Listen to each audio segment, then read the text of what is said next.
Hi everyone, welcome to my vlog. So, pag-usapan po natin, it's all about professional mode or professional dashboard sa ating Facebook account. So, personal Facebook account. Okay?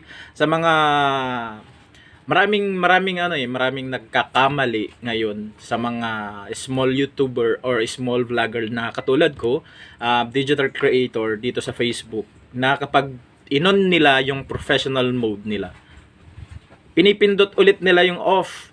Okay? Ito yan, oh. Yan.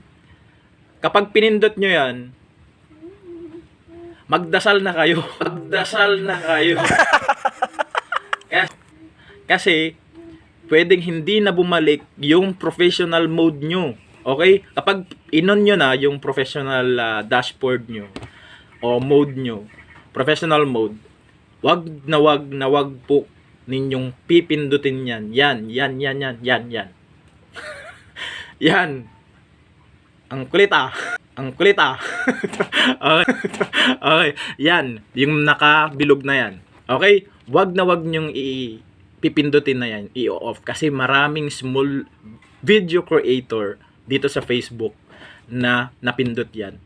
So, hindi na bumalik. Yung iba, hindi na bumalik yung professional mode nila. Okay?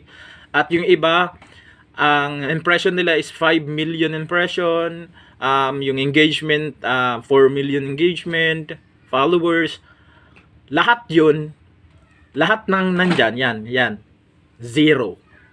Okay?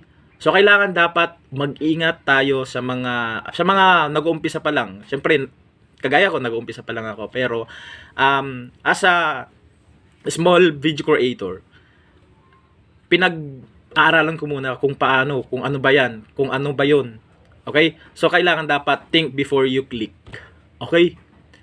So, sana natutunan po kayo sa konting paalala para sa small vlogger na katulad ko rin, na wag nyo pong pipindutin yung inon nyo po na professional mode.